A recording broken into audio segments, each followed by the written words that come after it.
সেদিন আমরা বাইক নিয়ে একটু বের হয়েছিলাম বিকালে। এখনের যে ওয়েদারগুলো বিকালে বের হলেই মনটা ভালো হয়ে যায়। আমাদের এখানে 5 মিনিট বৃষ্টি, আবার 5 মিনিট পরে দেখা গেল অনেক রোদ উঠে যাচ্ছিল। হ্যালো গাইজ, আসসালামু আলাইকুম, welcome to my new blog. বাইকে করে চলে গেলাম একটা সুন্দর জায়গাতে, সেটাই আপনাদের সাথে শেয়ার করছি। ব্লগটি ভালো লাগলে অবশ্যই লাইক, কমেন্ট, ফলো দিয়ে যাবেন। আর আপনারা চাইলে আমার কি ধরনের ব্লগ দেখতে চান সেটাও কমেন্ট করে জানাতে পারেন। যেতে যেতে আমরা কালাডুবির এখানে চলে আসি।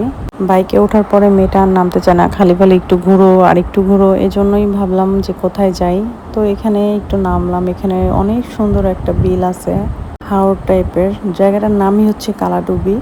এরপরে আমরা চলে গেলাম একটা সুন্দর পার্কে। পার্কের টিকিটের প্রাইস ছিল পার পার্সন 30 টাকা করে। আমরা Centrum party centre and child park এখানে এসেছিলাম।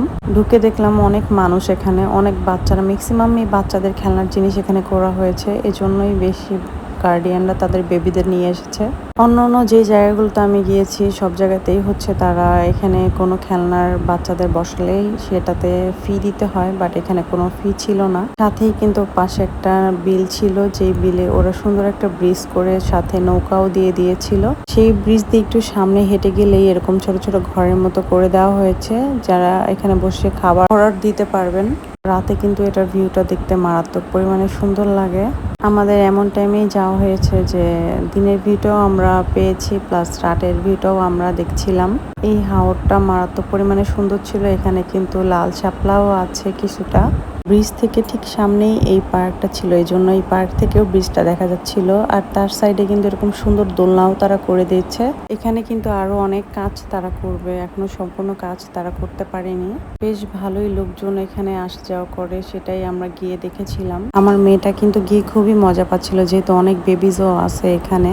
এরপর ও আবার বায়না করলো যে ফ্রেঞ্চ ফ্রাই খাবে, তারপর পিৎজা খাবে, তো আমরা সেটাই অর্ডার করলাম। খাওয়া দাওয়া শেষ করে আমরা চলে যাচ্ছিলাম, যেহেতু প্রায় রাত হয়ে যাচ্ছিল।